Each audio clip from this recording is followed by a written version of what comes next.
Hi കൂട്ടുകാരെ, എല്ലാവർക്കും എൻ്റെ ചാനലിലേക്ക് വീണ്ടും സ്വാഗതം. ഇന്ന് ഞാൻ വന്നിട്ടുള്ളത് നല്ല അടിപൊളി ഒരു ചാളക്കറി ആയിട്ടാണ്. നമ്മൾ ഹോട്ടലിൽ നിന്നൊക്കെ മേടിച്ച് കഴിക്കുന്ന അതേ ടേസ്റ്റിലുള്ള ഒരു മീൻകറിയാണ് ഇത്. അപ്പോൾ ഇതുപോലുള്ള നാടൻ വിഭവങ്ങൾക്കായിട്ട് നിങ്ങൾ എൻ്റെ ചാനലൊന്ന് സബ്സ്ക്രൈബ് ചെയ്യുക. സബ്സ്ക്രൈബ് ചെയ്യൽ ഫ്രീ ആണ്.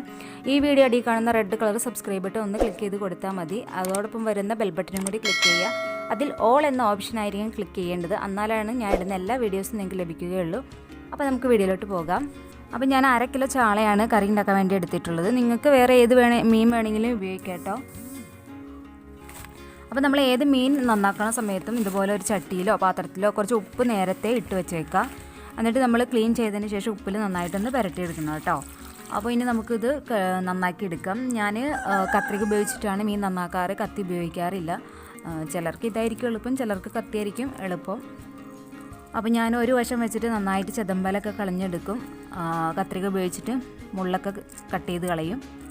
പിന്നെ ചിലവർ ചാളയ്ക്ക് തല വെച്ചിട്ടും കറി ഉണ്ടാക്കാറുണ്ട്. ചിലവർ തലയുടെ ഭാഗം കട്ട് ചെയ്ത് കളയും. അതൊക്കെ ഓരോരുത്തരുടെ ഇഷ്ടം പോലെ ചെയ്യാം. ചാള ഭയങ്കരമായിട്ട് കാൽസ്യമൊക്കെ ഉള്ളൊരു മീനാണ്. അപ്പോൾ ഇതിൻ്റെ ഉള്ളിലൊക്കെ നന്നായിട്ട് നമുക്ക് ക്ലീൻ ചെയ്ത് കൊടുക്കണം. ഇതുപോലെ എല്ലാം നമുക്ക് നന്നായിട്ടൊന്ന് ക്ലീൻ ചെയ്തെടുക്കാം. നമ്മൾ മീൻ നന്നാക്കിയതിന് ശേഷം ഈ ഉപ്പിലേക്ക് ഇട്ട് കൊടുക്കുക കേട്ടോ. എന്നിട്ട് എല്ലാ മീനും നന്നാക്കിയതിന് ശേഷം ഈ ഉപ്പിൽ നന്നായിട്ട് നമുക്ക് പുരട്ടിയെടുക്കണം. അങ്ങനെ പുരട്ടിയെടുക്കുന്നത് എന്തിനാണെന്ന് വെച്ചാൽ നമ്മുടെ മീനിന് ഭയങ്കര വളവെളുപ്പും ഭയങ്കര ഒരു മണമായിരിക്കും, ഒളുമ്പ് മണമായിരിക്കും. അപ്പോൾ ആ ഒരു മണവും അതിൻ്റെ വളവെളുപ്പൊക്കെ മാറാൻ വേണ്ടിയിട്ട് ഇതുപോലെ നന്നായിട്ട് ചട്ടിയിലേക്ക് ഇട്ട് ക്ലീൻ ചെയ്തെടുക്കുക കേട്ടോ. അതിനുശേഷം 2-3 പ്രാവശ്യം വെള്ളത്തിൽ നന്നായിട്ട് കഴുകി നമുക്ക് എടുക്കാം. അപ്പോൾ ഇനി ഇത് എല്ലാം നമുക്ക് കഴുകി വൃത്തിയാക്കി എടുക്കുക. അടുത്തത് നമുക്ക് തേങ്ങ അരച്ചെടുക്കലാണ്. അപ്പോൾ ഞാൻ 1 മുറി തേങ്ങ എടുത്തിട്ടുണ്ട്. അത് നമുക്ക് മിക്സിയുടെ ജാറിലേക്ക് ചേർത്ത് കൊടുക്കാം. ഇതിലേക്ക് വെള്ളം ചേർക്കുമ്പോൾ തേങ്ങയുടെ ഒപ്പം മാത്രം നിങ്ങൾ വെള്ളം ചേർക്കുക കേട്ടോ. തേങ്ങയുടെ മുകളിൽ നിന്നാൽ തേങ്ങ നന്നായിട്ട് അരഞ്ഞ് കിട്ടില്ല. തേങ്ങയുടെ ഒപ്പം വെള്ളം നിങ്ങൾ ചേർത്താൽ മതി.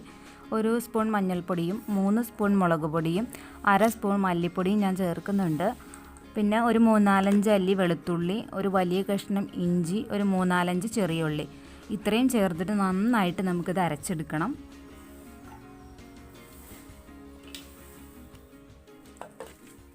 ഇനി നമുക്ക് മീൻകറി ഉണ്ടാക്കാം. അപ്പം ഞാൻ ഇവിടെ ഒരു ഉരുളിയാണ് എടുത്തിട്ടുള്ളത്. നിങ്ങൾക്ക് മീൻ ചട്ടി എന്ത് വേണമെങ്കിലും എടുക്കാം കേട്ടോ. അപ്പോൾ ഞാൻ ആദ്യം തന്നെ മീൻ ചേർത്ത് കൊടുത്തിട്ടുണ്ട്. ഇതിലേക്ക് നമുക്ക് നന്നായിട്ട് നമ്മൾ അരച്ച് വെച്ചിരിക്കുന്ന തേങ്ങയുടെ മിക്സ് ചേർത്ത് കൊടുക്കാം. ഇനി നമുക്ക് ആ മിക്സിയുടെ ജാറിൽ കുറേ വെള്ളമൊക്കെ ചേർത്തിട്ട് നന്നായിട്ട് കഴുകിയിട്ട് ഇതിലേക്ക് ചേർത്ത് കൊടുക്കാം കേട്ടോ. അപ്പോൾ അത്യാവശ്യം നല്ല ലൂസിന് തന്നെ നമുക്ക് എടുക്കണം. നമ്മൾ തേങ്ങ അരച്ച് കറി ഉണ്ടാക്കുന്നതുകൊണ്ട് തന്നെ നന്നായിട്ട് കുറുകി വരും. അപ്പോൾ അതുകൊണ്ട് നന്നായിട്ട് നമുക്ക് ലൂസിന് വെള്ളം ചേർത്ത് ഇതിലേക്ക് കൊടുക്കണം. അപ്പോൾ ആദ്യം ഇത് നന്നായിട്ടൊന്ന് തിളച്ച് വന്ന വരെ നമുക്ക് നല്ല ഹൈ ഫ്ലെയിമിൽ തീ കൂട്ടിയിട്ട് കൊടുക്കണം. നന്നായിട്ട് തിളച്ച് ഒരുവിധം വെള്ളമൊക്കെ പകുതി വെള്ളം വറ്റി കഴിയുമ്പോൾ നമുക്കിത് ലോ ഫ്ലെയിം ആക്കണം. എന്ന് വെച്ചാൽ അടുപ്പത്തേക്കാണ് വെക്കണമെങ്കിൽ തീയൊക്കെ മാറ്റി ആ കനലിലിരുന്ന് ഇത് വെള്ളം വറ്റിയെടുക്കണം. അതാണ് നമ്മുടെ മീൻകറിക്ക് നല്ലൊരു ടേസ്റ്റ് കിട്ടുക.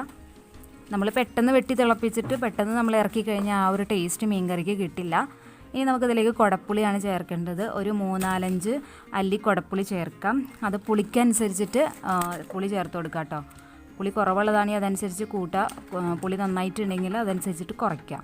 പിന്നെ ഇതിലേക്ക് ആവശ്യത്തിന് ഉപ്പും ചേർത്ത് കൊടുക്കണം. അപ്പോൾ നമ്മുടെ മീൻകറി നന്നായിട്ട് തിളച്ച് വരുന്നുണ്ട് കേട്ടോ. നന്നായിട്ട് തിളച്ച് ഇനി നമുക്ക് ഫ്ലെയിം കുറച്ച് കൊടുക്കാം.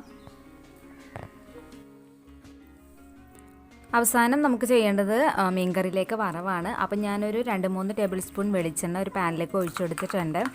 വെളിച്ചെണ്ണ നന്നായിട്ട് ചൂടായി കഴിഞ്ഞതിന് ശേഷം മാത്രം നമ്മൾ ഒരു സ്പൂണോളം ഉലുവ ചേർത്ത് കൊടുക്കുക. ഉലുവ പൊട്ടി വരുമ്പോൾ നമ്മൾ ചെറിയ ഉള്ളി അരിഞ്ഞ് വെച്ചിരിക്കുന്നത് ചേർത്ത് കൊടുക്കാം. ഒരു 3-4 എണ്ണം ഞാൻ അരിഞ്ഞെടുത്തിട്ടുണ്ട്.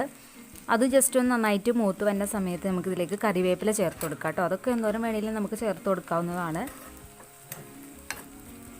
ഇനി നമുക്ക് ഫ്ലെയിം ഓഫ് ചെയ്തതിന് ശേഷം നമുക്കിതിലേക്ക് മുളക് പൊടി ചേർത്ത് കൊടുക്കണം.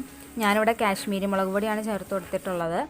ഞാൻ 1 സ്പൂണോളം ചേർക്കുന്നുണ്ട് കേട്ടോ. അപ്പോൾ നമ്മൾ ഫ്ലെയിം ഓഫ് ചെയ്തതിന് ശേഷം മാത്രം ചേർക്കുക, അല്ലെങ്കിൽ കരിഞ്ഞു പോകും.